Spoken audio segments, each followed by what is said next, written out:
Welcome and good evening. I'm Nick Zeppos, the Chancellor of Vanderbilt University, and tonight I am deeply privileged to introduce an important, new, and powerful voice in American politics, Stacey Abrams.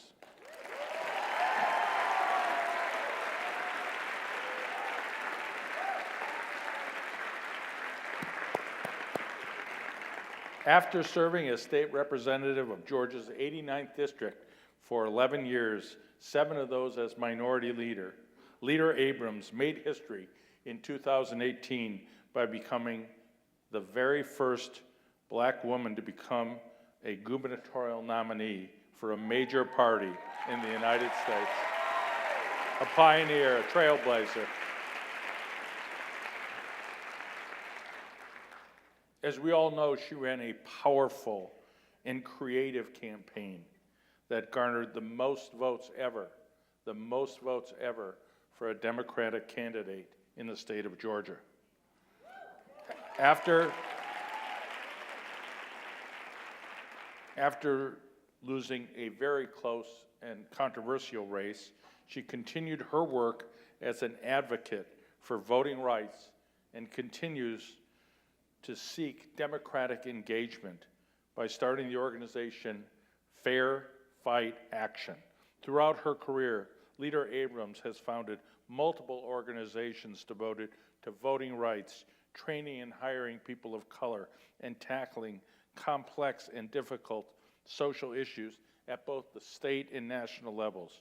In what I'm sure is her ample spare time, this formidable mind has also written 8 romance suspense novels under the pen name Selena Montgomery.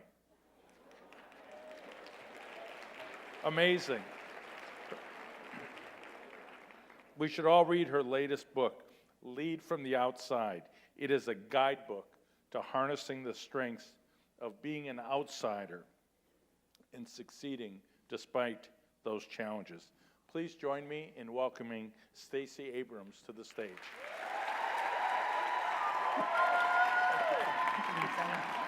Thank you. Hello. Hi. Thank you. There are a whole lot of you. Hi. Hey, sit down. Thank you. Sit down. Thank you very much. But you never want to applaud a politician for too long. We start to enjoy it too much. And then we never leave. I want to say thank you to the Chancellor. Thank you to the extraordinary team here at Vanderbilt. You all have been incredibly kind. And I've answered, I think, 143 questions. So there are only 5 left. But what I want to do first is talk to you about why I'm here. It's because I'm not the governor of Georgia. May of 2017, I decided to do 2 things. 1, I launched an exploratory committee to run for governor of Georgia. And I started writing a book I'd agreed to write. Is that Greg Bluestein in the back? Oh my God, they let you cross state lines. Okay. I'm not going to say anything I was planning to say, but no, okay. The second was I had to fulfill a contract. I'd contracted to write a book called Minority Leader. And it was not a traditional political book. It was not a memoir about my great prowess in politics. It was really a story of how I got to achieve the status of Minority Leader, a title that you hold in the state legislature when you are the leader of your party, but your party's not in power. And it had a bit of a double entendre. You may have noticed I'm black.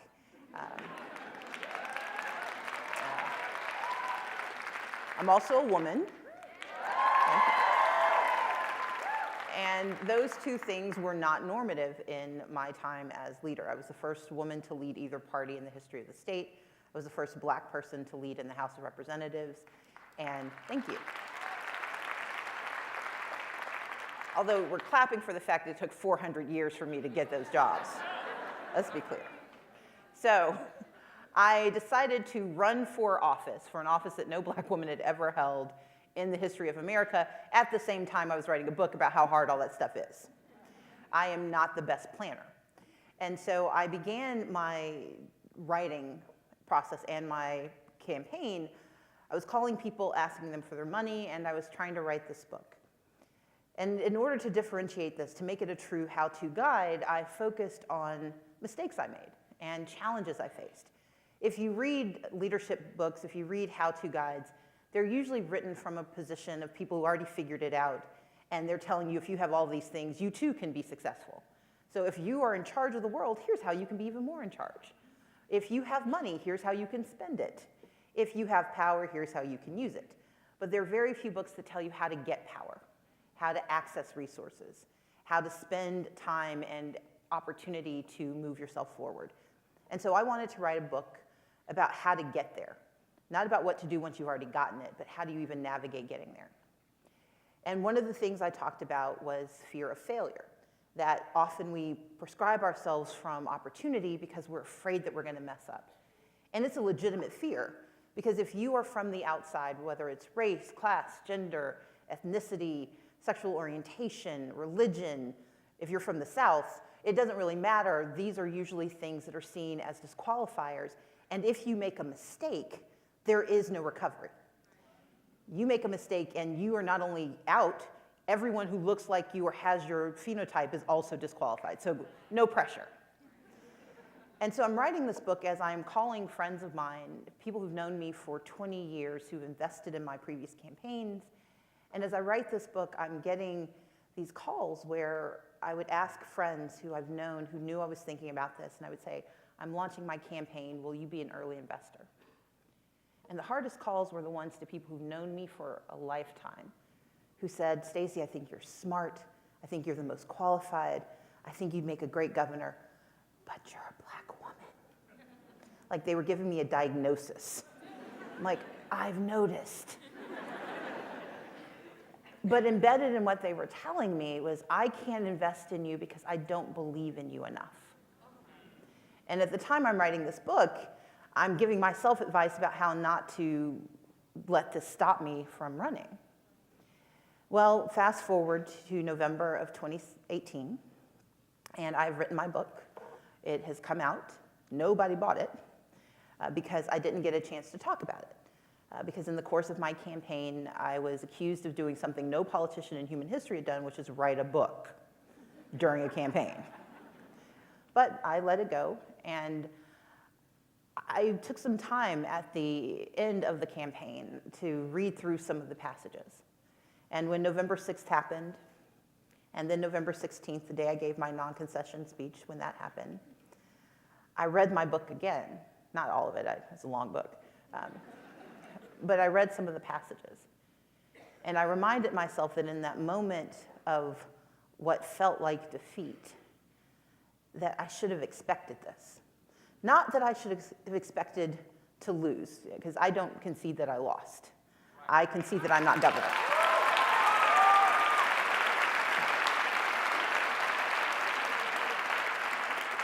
I acknowledge that I'm not the governor of Georgia.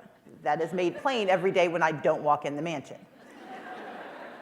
But what was emblematic, what I reminded myself of, was that my book was about taking risks. It was about going against people who knew me and thought less of me because for this one job, they thought my race disqualified me.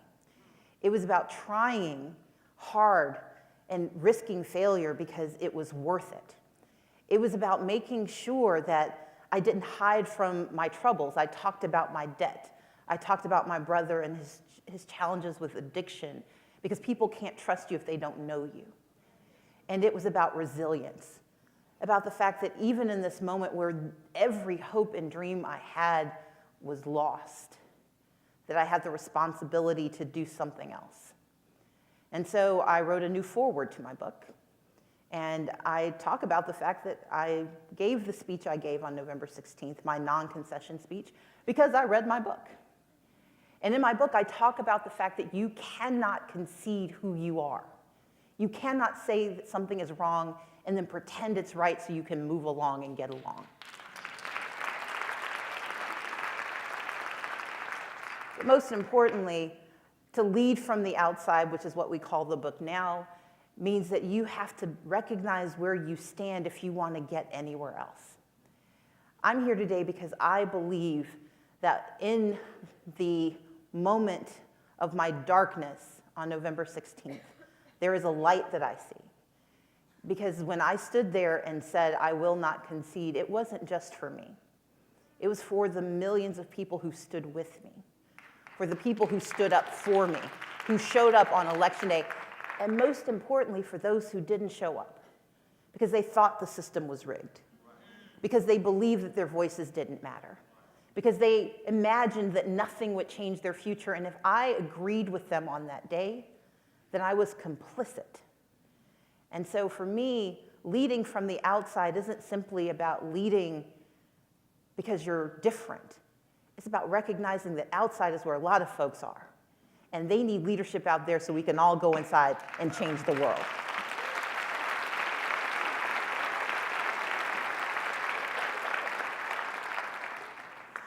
And so with that, I recognize that you guys are here to hear me answer some questions from the Chancellor, that they're going to let some of you ask questions. A few of you are going to ask questions in the form of a speech with an inflection at the end.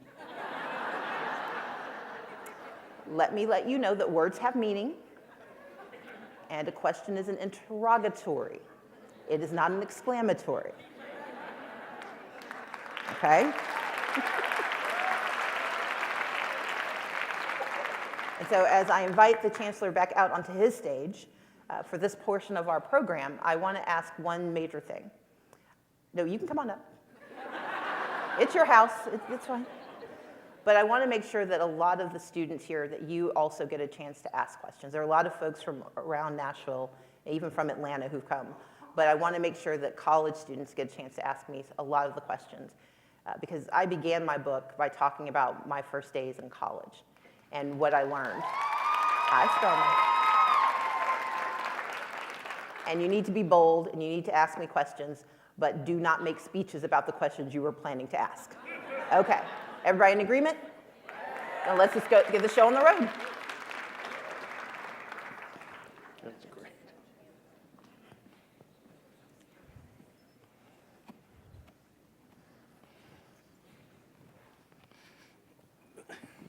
It's great to have you here, and thank you so much. It's such an honor to have a distinguished leader and to be able to have a conversation with you. So you talked about November 16th, and then a few months later, you're giving the response to the State of the Union. Yes. So how did that come about, and who called you? I'm a really good loser, man. So I don't win. I don't become governor. I upend the traditions of our politics, where you're supposed to just be really genteel and say everything was fine, nothing to see here. I didn't do that. And in the process, I launched Fair Fight Action. And the purpose of our organization, as you mentioned, was to center the conversation of voter suppression, because it's real. And it is pervasive, and it is not endemic to Georgia. We just do it better than almost anywhere else. But it happens everywhere, and until we talk about it, our entire democracy is at risk. I was really good at talking about it, and I'd run a fairly transformative campaign, and we can go into the details in a minute. But because of the campaign I'd run, because of our success, Leader Chuck Schumer, the minority leader in the U.S. Senate, had reached out to me through his team to ask me to think about running for the Senate, and I was invited/summoned to DC to have this conversation. So I get to DC, and we walk into the room where we're meeting the senator, and when he arrives, he asks everyone to step out except for me. And I'm like, how am I in trouble already? I just got here. And he says, before we talk about the Senate, and he actually was very clear, he said, these things are not connected. He said, before we talk about the Senate, I want you to know that I was just meeting with Speaker Pelosi, and this is my year to pick the person who gives the response to the State of the Union. I'm like, ooh, I'm about to get some inside information. Real inside Yeah, I was like, ooh, he's gonna tell me. I won't tell anybody. Exactly. I'm like, wow. And he says, and we had a conversation and we had one recommendation that was unanimous. We'd like for you to give the response. And I'm looking around to see who you is. And he says, and I really was, it's like, thank you. I'm deeply flattered. And I'm thinking, you do know I didn't win. And he says, he was like, we think that what you have to say is important. We think that you have done an extraordinary job of lifting up issues that are important to America. And we think you're the right voice for this moment. And so I wanted to say yes, yes, yes, yes, yes. But I'm really good. And I knew my job was to be restrained in my response. So I just kind of, yes. I said, but I need to check some things. Like, am I crazy? And he said, he was like, oh, of course, you need to talk to your team. If you can just let me know as soon as possible. So then we end up in the meeting itself. We then talk about the Senate and what he was thinking about, what I was thinking about. And when he leaves, my former campaign manager, the current CEO of Fair Fight, who was with me, she and I start talking, well, she starts asking me about the Senate conversation. And I look at her and said, don't you want to know what happened before you came in the room? She's like, oh yeah, what was that? Because it was like an hour ago. And I've been sitting there for an hour thinking, I get to do the State of the Union response. And nobody but me knows it. And so I said, he asked me to do the State of the Union. And Lauren is a very communicative person. She does not have hidden emotion. She's either on or off, but when she's on, you know it. And she used a couple of words I cannot say here because this is a public space to describe her enthusiasm about me doing this. I agreed, and I accepted the invitation. That's a great story. But and I didn't mess up, so yay. you did great. You did great, and I'd like to talk a little bit about it, but you also, and you referred to resiliency, but on the night of the 16th and then going forward, it's not like you said after the 16th, well, they'll probably ask me to do the State of the Union. What lifted you up? What gives you that, and how can you try to talk to us about your experiences or your family, the things that we can look to ourselves to find that source of strength? So, it began on the 6th, on election night, where we knew going into election night we had done something unprecedented. We knew we had increased the voter turnout for Democrats in a midterm by a massive sum. We'd already hit one of the stages just through early voting. So on election day, we knew we were doing really well. But we also had reports because of the roughly 20 days of early voting. We had reports of irregularities. We had reports of people not getting their absentee ballots. We had reports of concerns about machines. I was almost not allowed to vote. I went to my precinct to cast a vote, and they said I'd already voted. I'm like, I would have remembered that. Now, I know enough about the system that I sent the young woman, who was perfectly lovely and completely wrong, I sent her to go get her manager. And the manager comes back, and she looks at the screen. She's like, well, you got an absentee ballot. I was like, I've never received an absentee ballot in my life.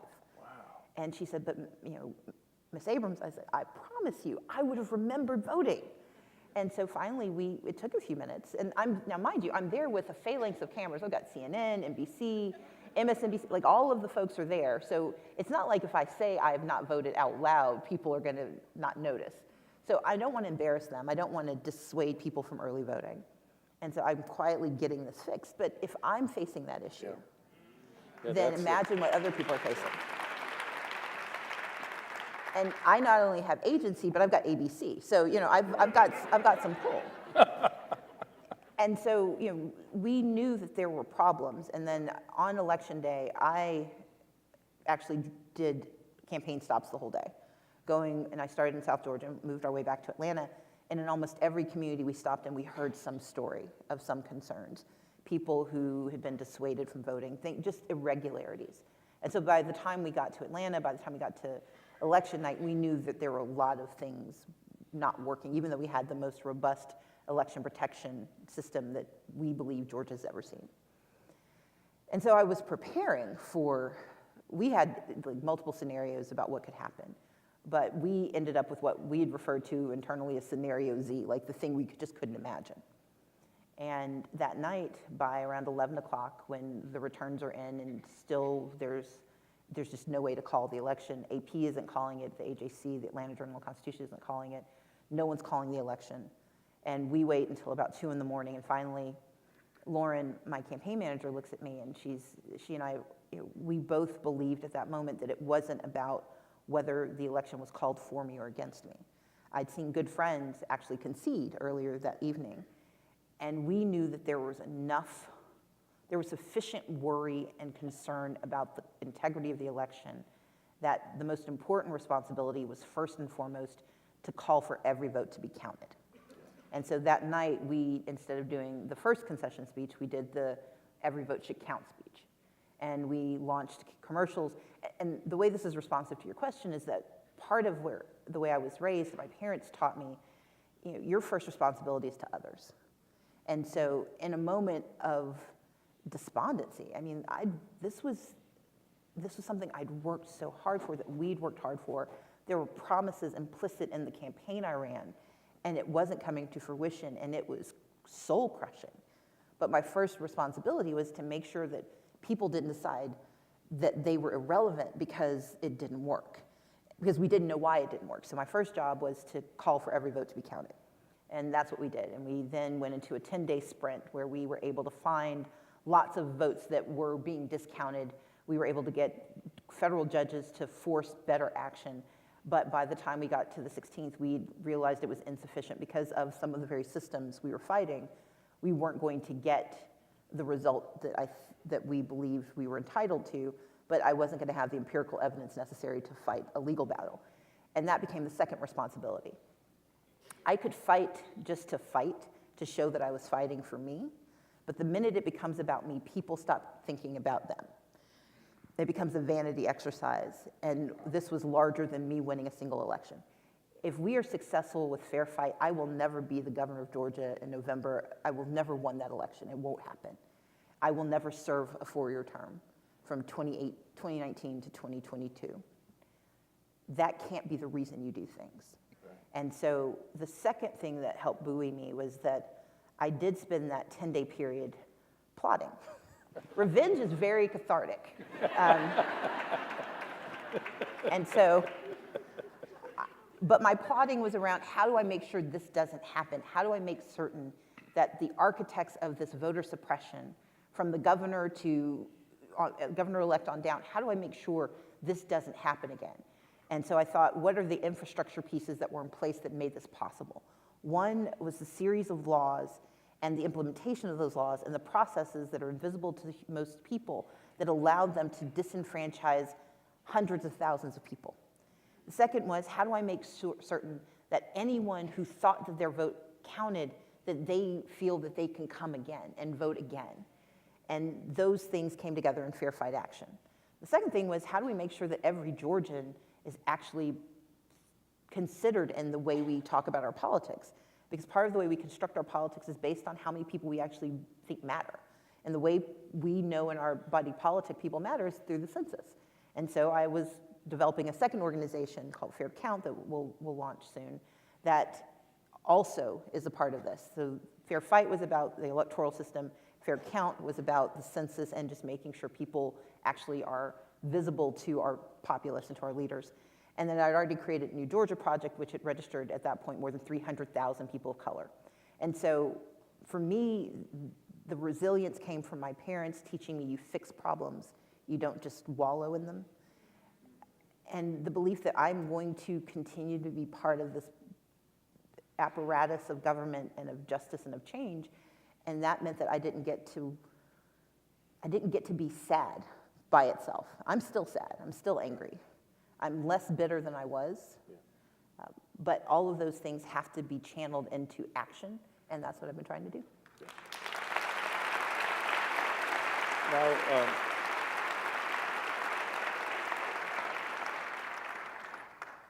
you had so many doubters, like you said, even close friends who, kind of confirmed to you maybe the worst, even though they were your friends, one would say. What happens when you actually start the campaign, and What's your strategy? How do you kind of start and envision what your issues are going to be, and then how you're going to get this vote out? And when we were talking before, you said something like, I would go ask people to go out and vote. Yeah. And so talk about your messages, and then how, despite the obstacles, you got more people to come out and vote than ever. You got more votes than any Democratic candidate. You had more white votes than the Carter grandson and Sam Nunn's daughter. And what was the strategy like when you sat down and crafted this out? So I'd served as Democratic leader for 7 years. I'd been in the legislature since 2006. Before that, I was deputy city attorney for Atlanta. But for most of my life, I'd been involved in social justice issues and activism. I am driven by a deep hatred for poverty. I think it robs us of human capital. I think it is dangerous to our country. I think it is a solvable problem, but it is hard and tough, and it's easy to ignore. And especially those who share my Christian faith, there's this passage of the Bible that people like to quote, the poor will always be among us. And we take it as an excuse. I'm like, no, it's a challenge. It is not a permissible state for us to exist in. And so by the time I'm running for governor, I've been thinking about these things for a really long time.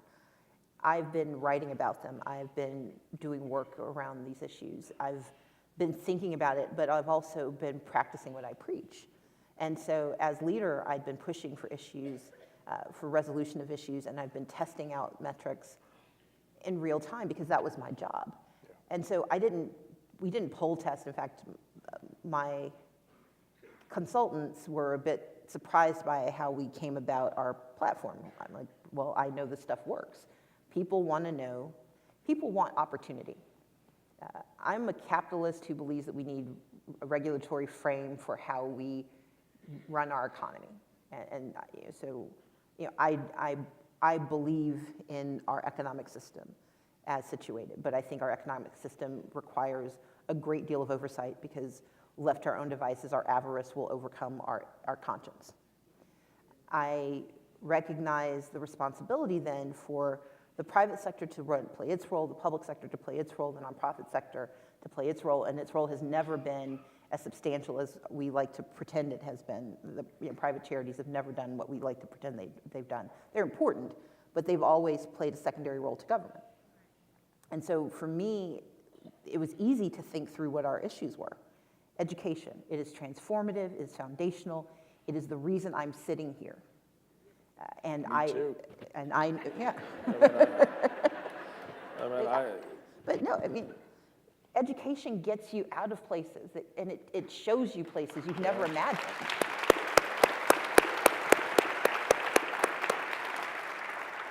Economic security. If you work, you should make a living wage from doing so. If you start a company, you should be able to access capital even if you don't have wealthy friends. And yeah. And if the state is going to invest, the state needs to invest in small businesses. It's wonderful to bring big companies in, but you got to pay attention to the ones you've grown. Yeah. And then healthcare. It's hard to be successful if you're sick.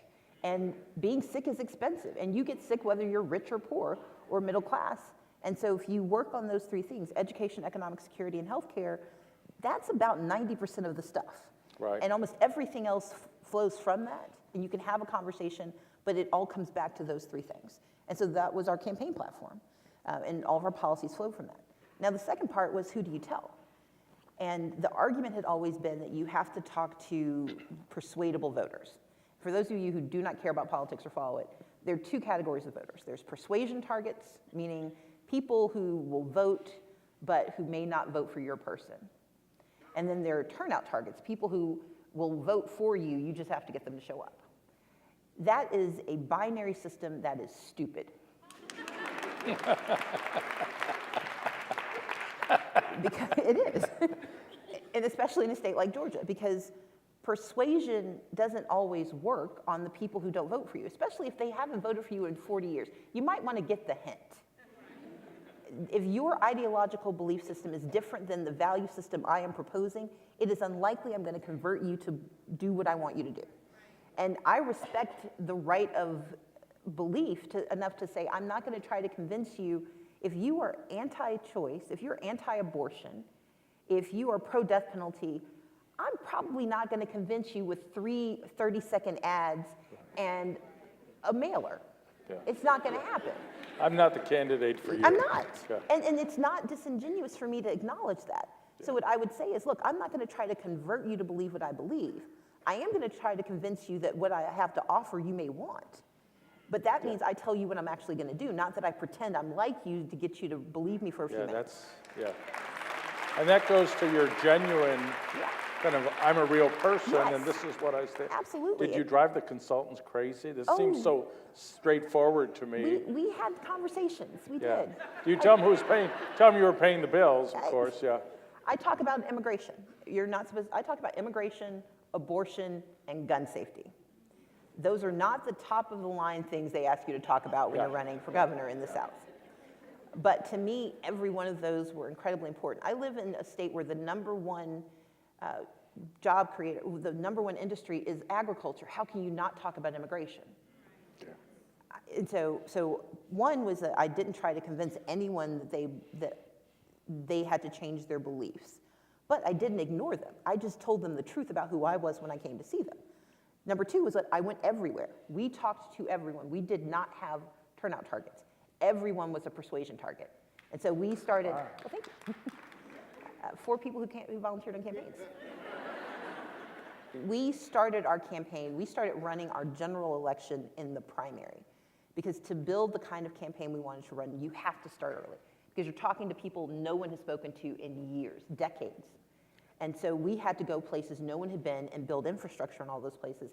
That's expensive, it's time intensive, and it has to be proportionate to the people who are likely to vote. So I ran ads on country radio. I ran ads on urban radio.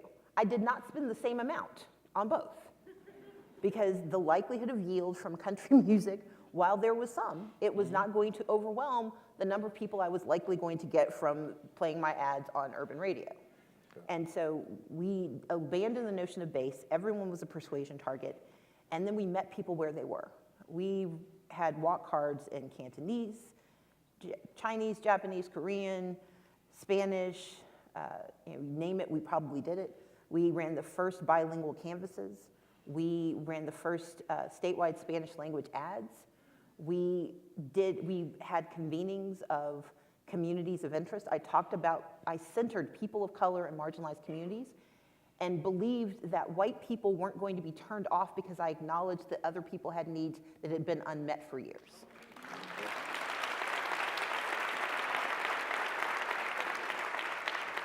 And so as a result, we tripled Latino turnout. We tripled Asian Pacific, hold on, there's a lot. We tripled Latino, we tripled Asian Pacific Islander turnout. We increased the youth participation rate by 139%. We increased the Black turnout rate by 40%, but here's the way to think about it. 2014, when Jason Carter was the candidate, and Michelle Nunn was the candidate for Senate, 1.1 million Democrats voted. In my election, 1.2 million Black people voted for me. Wow. Wow. And then, to your earlier point, we increased white participation rates for Democrats for the first time in more than 25 years. And we did all of that by telling the truth and by showing up. I went everywhere. I've been to all 159 counties in Georgia. Yes. But I also talked to people who didn't agree with me, I talked about gun safety at the sportsman's auction where the union folks were auctioning off guns while I talked. And they still gave me a standing ovation. One of them probably decided not to vote for me that day, but they knew where I stood, and they believed I believed what I was saying. But they also heard common sense in how I talked about things. But because I didn't pander and I didn't cater, I respected and I valued, And people want that. They want to know that they're the people they they elect to represent them. They want to know they're truly going to be represented.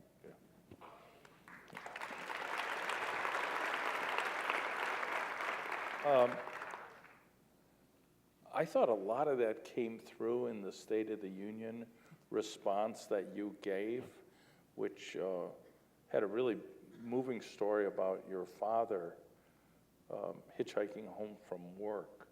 And that story has really stuck with you.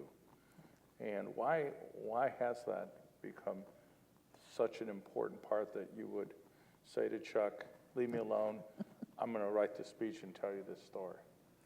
So if you ever saw me campaign, I told this story a lot because for me it's emblematic of a few things. One, despite Breitbart's they're convinced I made it up. Like somebody actually tried to track how long it would have taken my father to walk. I'm like, I promise, if you're gonna make something up, it's not that my daddy's poor. Like that's, but the story was important to me because it spoke to the work ethic of my family, that both of my parents worked hard and that they still struggled. They struggled so much that my father, because he would get a ride to work every morning because we only had one car, there was no public transit. The only way, if he had to work late, he could get home was by hitchhiking.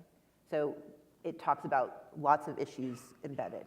Two, it spoke to my parents' fundamental belief that you take care of each other. And more importantly, that you take care of the stranger. And so for my father, handing his coat over was just natural to him. It's what you do. But the fact is, I remember him looking at us and saying, I could do that, not just because it's the right thing to do, but because he could rely on his family. He could rely on us to know that he's willing to take this risk because it's the right thing to do, but also because implicit in who he married and how he raised his children, he knew there was an opportunity for him to have more. And so this sacrifice wasn't really a sacrifice at all. And who we are as Americans is that we believe that. We believe that we can all commonly invest in an interstate highway system that will be there for us when we need it. But we also believe that we pay taxes for education even if we don't have children going to the public school system. Because we have a common responsibility to come for each other and to take care of each other. It's why we had volunteer firefighters before we actually had, before you had civic firefighters, people who were employed by the state or by the county. There used to be just volunteers who would organize themselves to take care of their community because it was the right thing to do, especially in places where there was a private fire department, where only the wealthy got access to those services. It is part of the American ethos that we find ways to help each other. And we, in that week, the week I gave that speech, we had just come out of the longest shutdown of that very government in history. And government is an extraordinary idea. It is people who will never meet each other, sharing their resources because we have a common belief that if we each put something in, we will all get something out. And we may not get it at the same rate and at the same time, and it may not be the same thing, but we're willing to trust each other that if we all put something in, it'll work. And when that shuts down, it diminishes our sense of cohesion. And it was important to me to not only use my father as a reminder of that cohesion, but also a reminder of that responsibility. My dad went to work. These people went to work because they were coming for America even when America wasn't paying attention to them. Right. Well,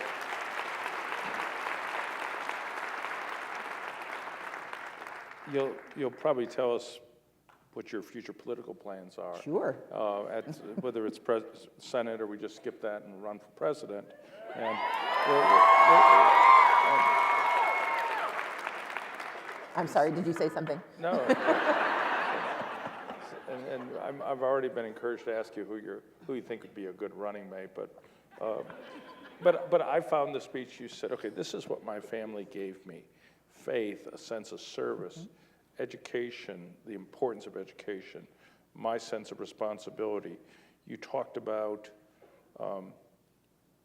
immigration and how important it was for our country and its renewal. But you referred to President Obama and President Reagan saying security at the border is not separating children. No president ever thought that that was a policy. You talked about not wanting the president to fail, almost in stark contrast to people who said our job is to have the prior president fail. Yep. And that was a really powerful message for the country, not simply your party. And I mean, I admire you for that, particularly coming so soon after your election. Is that the winning script, you think, that people care about education, they care about health care? These are my values, this is America. Is that the script that the country needs and your party needs, you think? I think it's the script America needs. I mean, look, Yeah. I do not like Brian Kemp. I do not want him to fail, yet. I haven't decided if I'm running for governor again, so that might be an inflection, that might be a moment where I'm like, never mind, I mean that. But as governor during his 4 years of service, I do not want him to fail, because that means he is failing the people of Georgia. The people I said I wanted to stand for, my success cannot come at their expense. Yeah, and the same thing is true on the national level. The failure of the presidency means harm to America. And so we shouldn't want his failure. We want him to lose his election.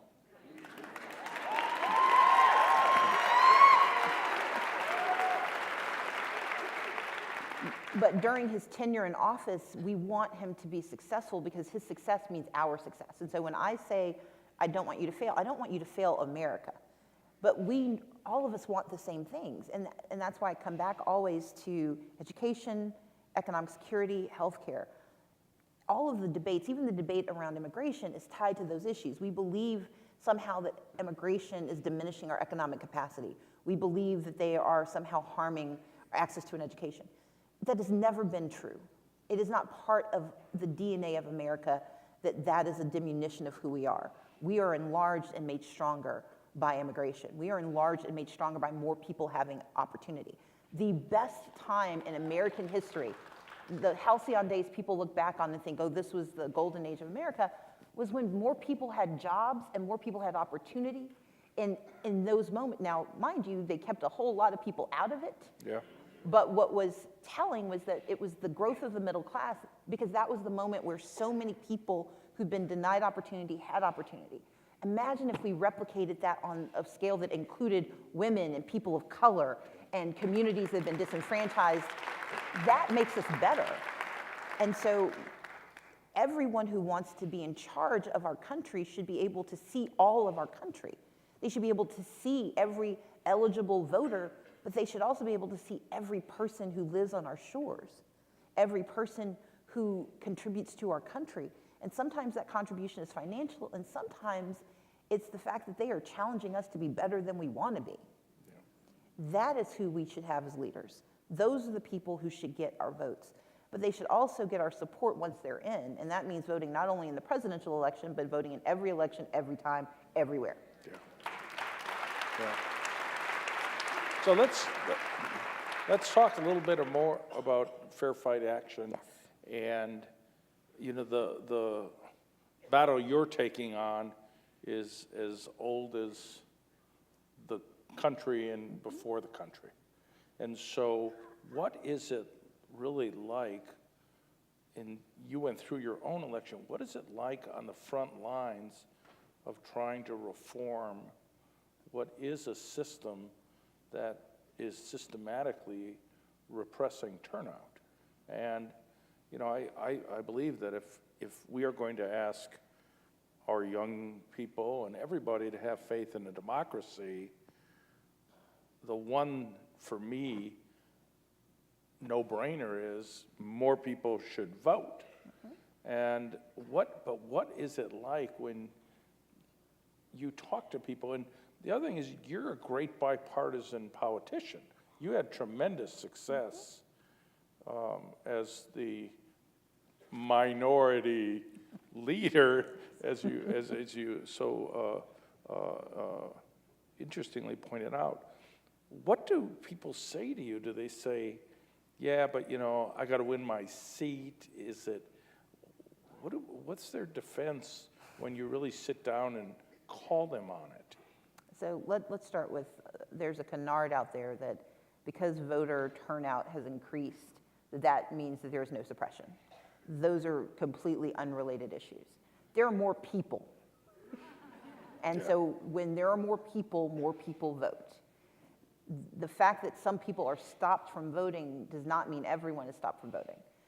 If everyone was stopped from voting, or if it was, when it is the most obvious, that's actually when it's most easily remedied, because then you can remove the one barrier. So you can block poll taxes, you can block the wholesale disenfranchisement of Native Americans from the right to vote. It is much more insidious when you say you have to have a residential address, when you know that reservations in North Dakota only have P.O. boxes. So let's not use turnout as a metric of whether suppression is real. What you have to look at is the system of suppression. And I've been fighting the current governor, then Secretary of State, for a long time on this issue, because he's been at it a long time. He spent 10 years perfecting a system of voter suppression that is unparalleled in modern America in the last 20 years. So let's be clear. Voter suppression has three pieces: registration access, ballot access, and ballot counting. He purged voters. He used a system that a federal judge said was racially discriminatory, and he admitted that it was racially discriminatory, agreed not to use it, and then had the state legislature pass a state version of it, so he had to use it. But he asked for it. And 90% of the people captured by the system were people of color. He had mismanaged databases that had people removed from their areas. And the problem was, he's the manager of the system. He is the state elections officer. He's the oversight official who said it wasn't his responsibility, that the people who worked under him were bad at their jobs. Any success was his, but any failure was theirs. That's just bad leadership. He oversaw the closure or consolidation of more than 200 precincts. Mm-hmm. He led a system of machine deployment, because the state buys the machines, not the counties. He led a system of deployment that led to African Americans in Georgia having the highest wait times in the nation. And that was up to 4 hours for some people. That's a poll tax, because if you're a service worker who makes $12 an hour and you miss 4 hours of work, and that's not counting how long it took you to take the bus to get to your job and back, that's almost a day's pay. So part of the responsibility of Fair Fight Action is to first and foremost articulate this. Because what voter suppression, it's so seamless and it's so insidious that we don't pay attention to it, or we blame the user. We treat it as a bug that can be caught, but it's a feature that harms certain populations. Now, sometimes it captures people it didn't intend to capture. So, for example, Dan Gasaway is a Republican who is having his May 2018 primary for a third time because they keep messing up his election. So, incompetence hits everybody. Malfeasance is more targeted. Mm-hmm. And this operation was both malfeasant and it was incompetent. People didn't get their ballots. No, people who applied for absentee ballots, they never showed up. Or if they showed up, they got discounted or they were discarded. People were given provisional ballots when they should have been allowed to cast a real ballot. So there are all kinds of problems with the system. But what energizes me, and the conversations I have with Republicans, and they're usually, Stacey, they try to discount the effect on the election, and then they give me their own recitation of all the problems they've seen. And that's, oh yeah, because, well, it didn't hurt you, but here are all the problems. Like, well, if I have this conversation with 54,000 people, it did hurt me. There is enough evidence that while I cannot prove it empirically, I am very comfortable saying today, and I wasn't comfortable at first. At first, I just knew that there was a problem. But with the data we've uncovered, with the affidavits we've collected, with the systemic problems that we've been able to identify, I feel very comfortable now saying, in a way I didn't before, that this election was not fair. But not only was it not fair, it was not accurate. We do not know. But I have a Republican friend, he's a lobbyist, who told me about his daughter having a hard time getting her absentee ballot. And finally, he paid for her to come home so she could cast a ballot. Most people don't have the resources to do that. People who can call their county commissioner and say, can you help me? That's not the person who's usually the target of voter suppression. And so what we have to recognize, and I say this all the time, voter fraud is a lie. It does not exist. It is typically someone who didn't understand the rules, because in the United States of America, we have 50 different democracies running at any given time. Right. And when you cross state lines, somehow you are supposed to automatically, by osmosis, know the new rules. That doesn't happen, and so people get accused of voter fraud. But we have a problem with voter turnout. People aren't trying to vote 3 times, they're trying to get them to vote once. Yeah. Election fraud is real. That's what we saw in North Carolina. Right. And voter suppression is real, it is endemic, and it is countrywide. And so part of what I hear from Republicans, Democrats, and those who think that they don't care is that they may not like who gets chosen, but they fundamentally believe that we have to have a system that people can trust. Right. And my worry is not just my election, it's the fact that I was on a MARTA, so our public transit, I was on a MARTA train last week, and spontaneously, so a woman saw me, she's like, you're the governor. I was like, no, I'm not, but thank you. I might have just gone with it. I should have, but then I get accused of voter fraud. But then she turned to the woman sitting next to her. I mean, she called me out, I said hi, but then she turned around and started educating. She's like, and this is what happened in her election, and this is what happened to me. And this whole conversation began in this section of the car where people were talking about their different experiences with voter suppression. And this is on one train, on one stop. But what was so exciting was that one of the women talking said she'd never voted before. And it was hard for her to vote, but she was mad about how hard it was, and that's why she was going to vote again, because she's going to get them back. And that's the kind of thing you want. I don't want voter suppression to have its effect, which is to literally not just block you from voting, but to suppress your desire to vote. When it has a psychological effect of convincing you that you can't beat the system, that it doesn't matter, then it wins. It needs to make us angry and energized. So more of us go and vote just to show them. So tell everyone out there to vote out of revenge. That's the goal.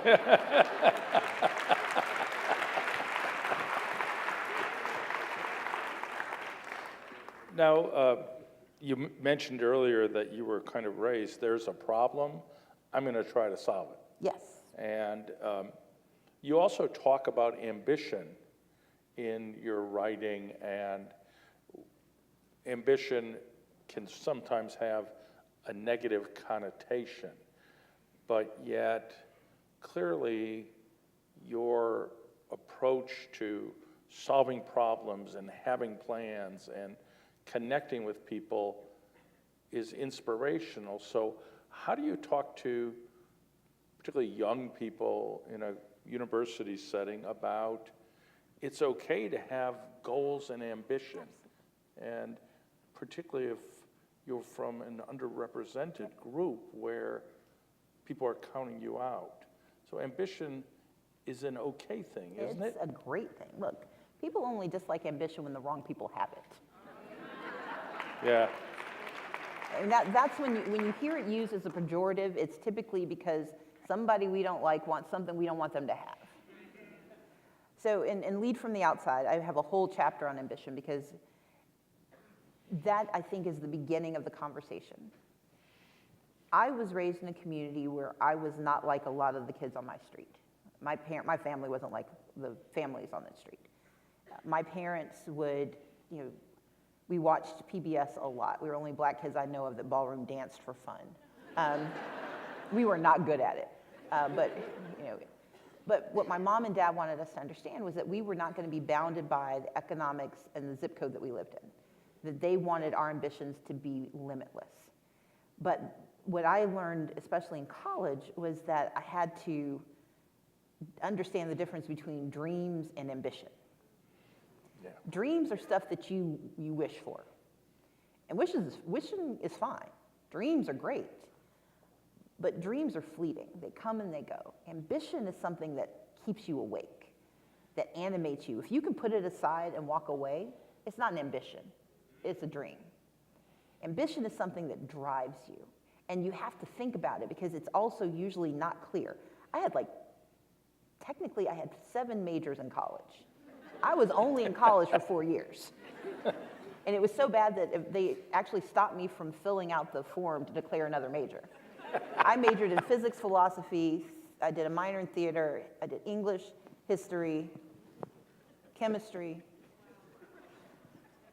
There's one other. Maybe it was 6 and, and political science. Okay. I knew there, then, but I knew there was another one. Finally, they I got to make up a major. But here's why I tell you this. I was so undecided that the president of the college, Chancellor, do not do this to anyone. She made me give a speech to incoming freshmen about not knowing what I wanted. She's like, you are not listening to me, so I'm gonna make you tell everybody. You don't know, you are confused. And then she had me write a paper, or the dean actually had me write a paper about, she was like, what do you want to know when you leave college? I'm like, that's an interesting question. And so I started reading the college catalog. And as I flipped through the catalog, I was noting all the classes that were things I wanted to know. Not just things I liked, but things I really wanted to know. And in the end, I ended up writing a paper saying that what I wanted to be able to understand when I left college was the intersection of how our political system worked, how economics worked, and how people worked. So political science, economics, and sociology. And they let me make it up as a major, I think in part because they just wanted me to go. But because of that, that helped me organize my academic ambition. These were things I needed to learn. But I also tell the story in the book about the fact that I had a bad breakup with my high school boyfriend. No, sorry. He's the one I put in jail in my book. It was my college boyfriend. Chad and I broke up. He was really ugly about it and said that I didn't care about him, that all I cared about was stuff, and that anyway, he was very mean. And I, in revenge, went and did a spreadsheet where I was listing all the ways I was going to be so successful he would rue the day he let me go.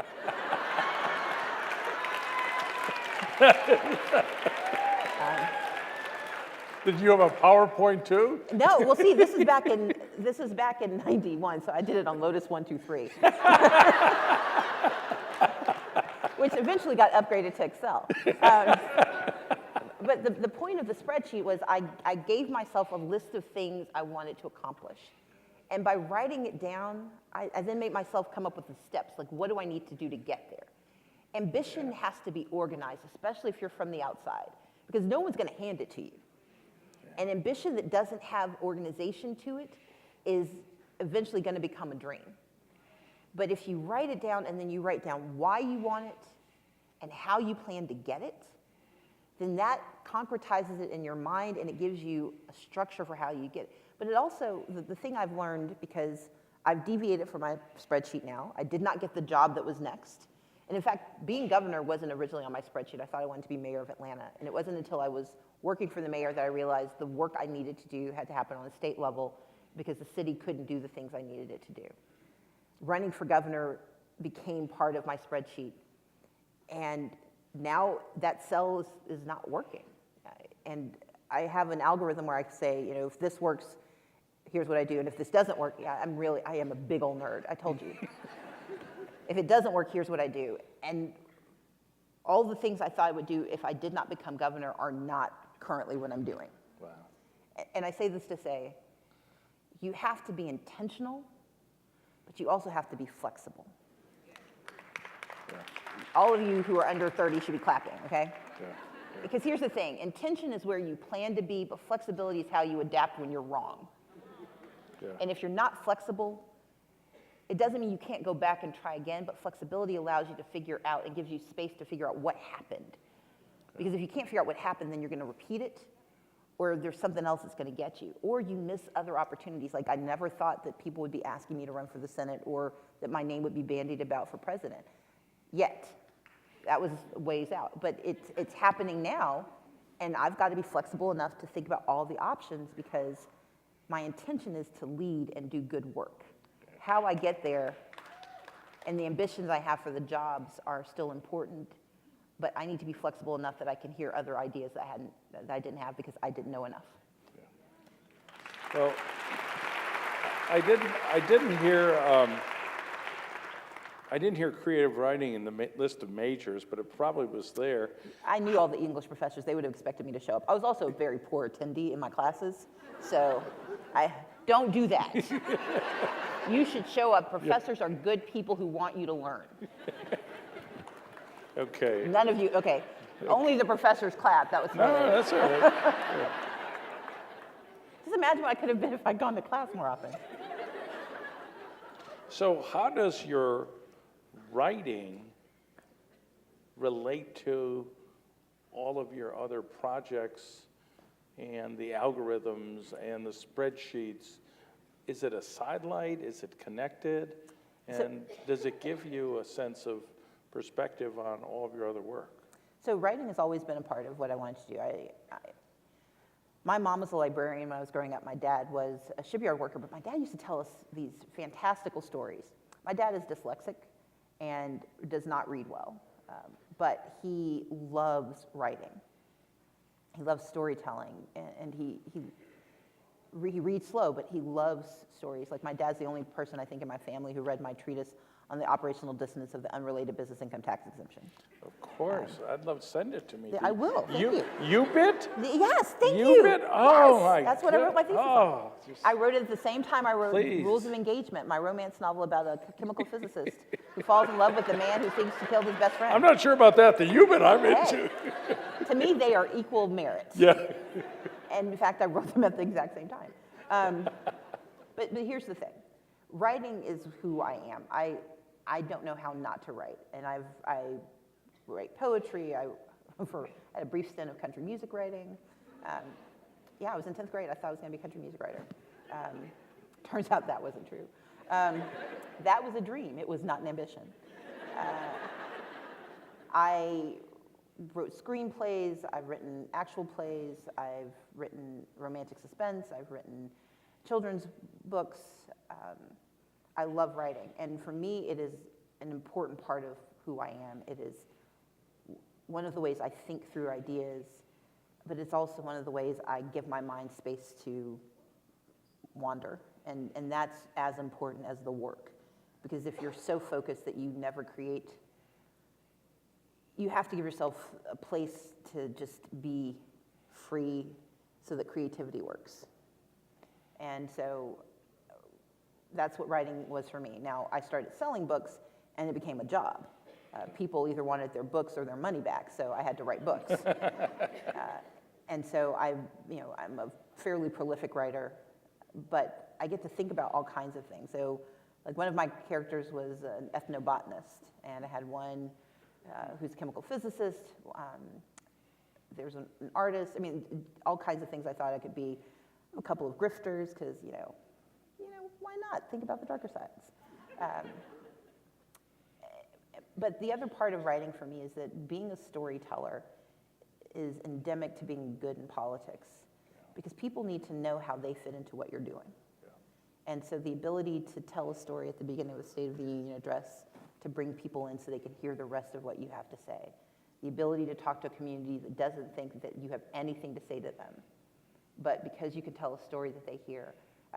I talk about my younger brother who grapples, as I said, with drug addiction.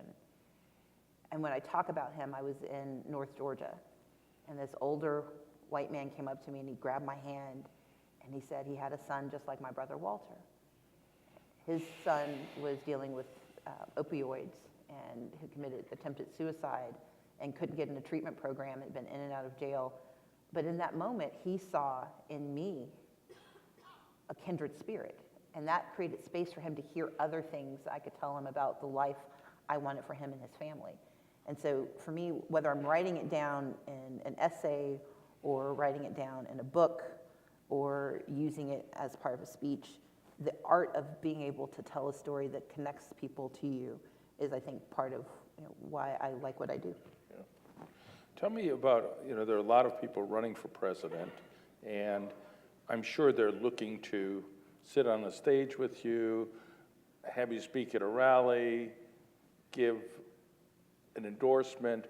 What are your ground rules in this election? I meet with everyone. They can take pictures. I don't care. But no, I meet with anybody who's running if you want to meet. My two requirements: one, you have to tell me what you're going to do about voter suppression, and two, you have to believe that Georgia is a swing state. And those are the two things.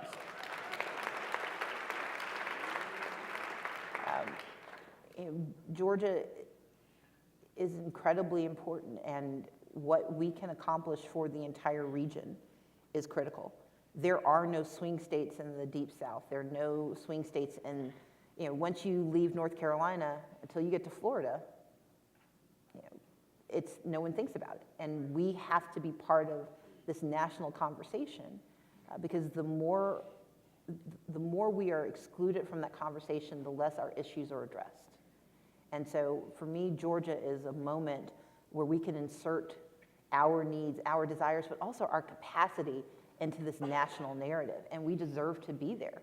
Eventually, everyone's going to have to live there because the rest of the country is going to, end up destroyed by climate change. Yeah. So. Yeah. So. Okay, I forget that y'all come from all over the country. I'm sorry. California is around forever. Oh. No.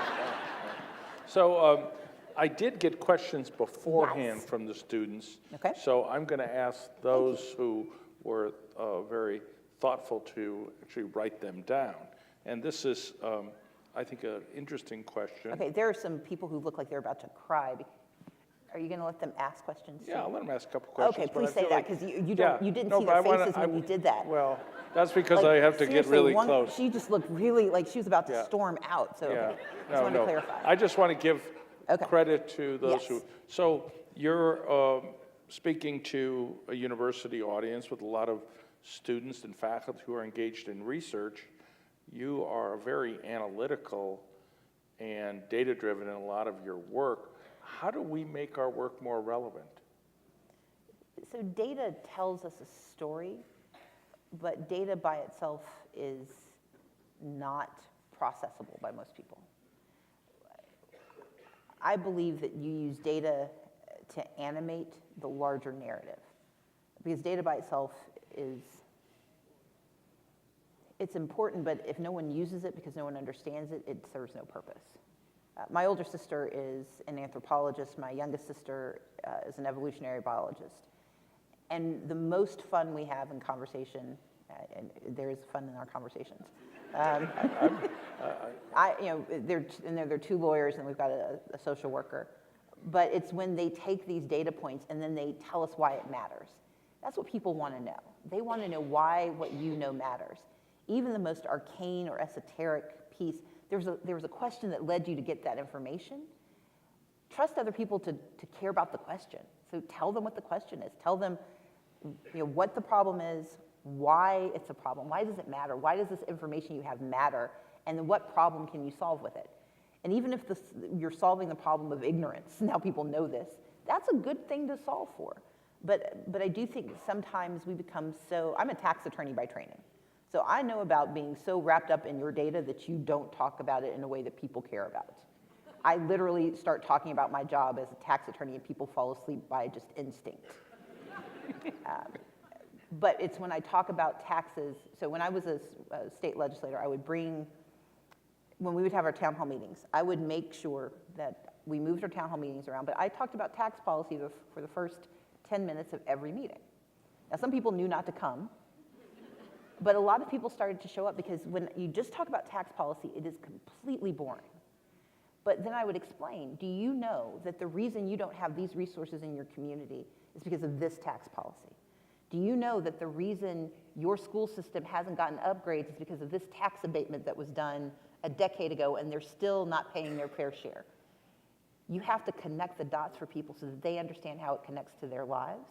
And it doesn't have to be as reductive as this is what happens to you personally, but when you take research and data and you construct a narrative that lets people understand why it matters, they will want to know more. Malcolm Gladwell has made an entire life of this stuff. Yeah.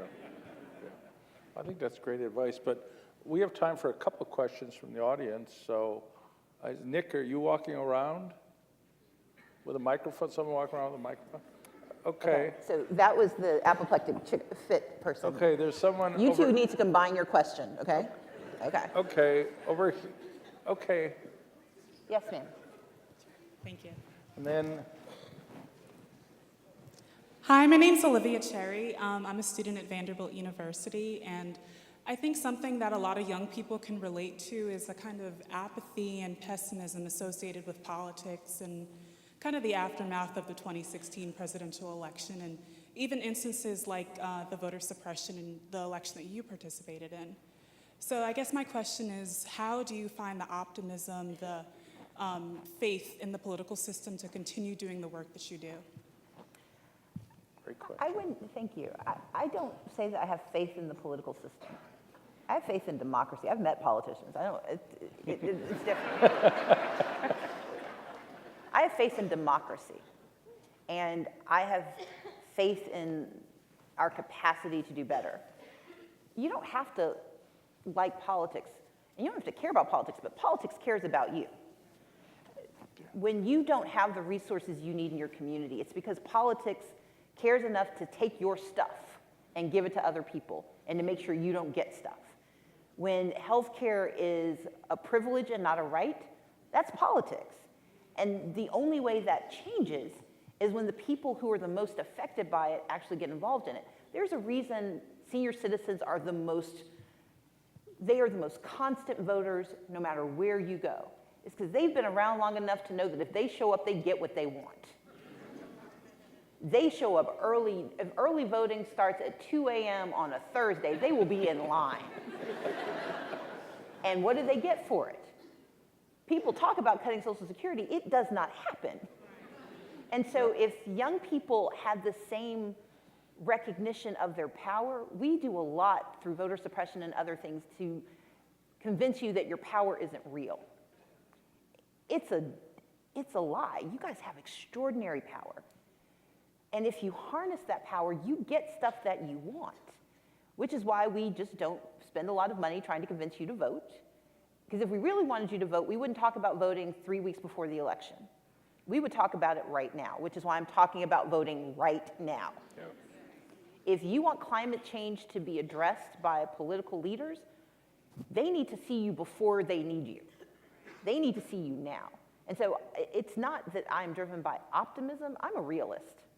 But I'm also an ameliorist. That's a term I've made up. Mm-hmm. I like it. To ameliorate means to make things better. I don't think you can actually fix most things. I think you have to fight like you can. And when people check themselves out of the equation, when they take themselves out of the narrative doesn't stop. It just stops talking about you. And so my belief, I grew up poor, black in Mississippi. There are like movies about this. And if I can remain invested despite having an election that is the stuff of documentaries, then I encourage all of you, because I know that, and it's a trope that people are using all the time, but you are either at the table or you are on the menu. And these are folks who eat good, okay? Okay, one more question. Hi, thank you for being here. My name is Kit. I'm a junior in the College of Arts and Science. Who's your colleague? This is Chelsea. Yeah, Chelsea's a senior. So I'm from Georgia, and I know our Senate recently introduced the Equal Rights Amendment, and our House recently passed the Heartbeat Bill. Yes. When you're talking about Georgia being a swing state, how do you see us moving to that position, especially when we're so, as a nation, ideologically polarized? So ideological polarization means that people have different beliefs. The question is who's willing to fight hardest for theirs. We increased voter turnout in every single dimension, and yet we did not top out. We've got a lot of room to grow. Those with other beliefs have less room to grow. They've been doing this for a long time. And for progressives, for Democrats, our investment lags far behind. They've been building this capacity for decades. It didn't just happen when they took power in 2002. They've been at this. Ralph Reed's from Georgia. The Christian Coalition, they've been working on this for decades. And they hit their stride in the late 90s, early 2000s, and they took everything over and they've held it. We have to recognize it's going to take a while to get there, but we've got demography on our side. but we also have every population that's the least likely to feel their power. Going back to the issue of apathy, I don't think people are apathetic. I think they despair. Because when you haven't seen change, especially if you're part of intergenerational poverty, if you're part of communities that have been disenfranchised and disinvested in, if you've met political leaders who tell you one thing and then nothing changes and they never explain why, then those are reasons not to invest in the system. Ideological polarization is not new to America. I mean, if you read the Federalist Papers, there were a whole bunch of people writing the antithesis to it. We've fought many wars about this. So ideological polarization isn't the problem.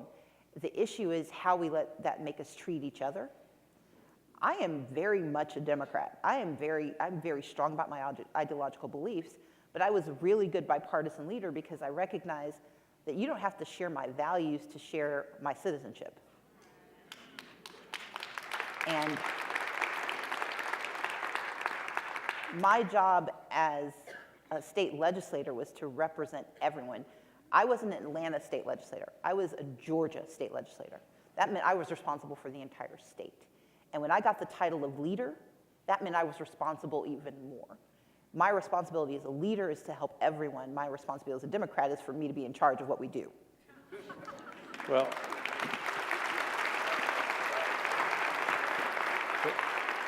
Stacey, thank you so much. This is inspiring, enlightening, and we are very, very fortunate. When you make your next decision, feel free to come back and announce it at Vanderbilt.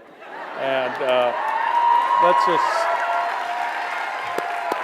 thank you very much.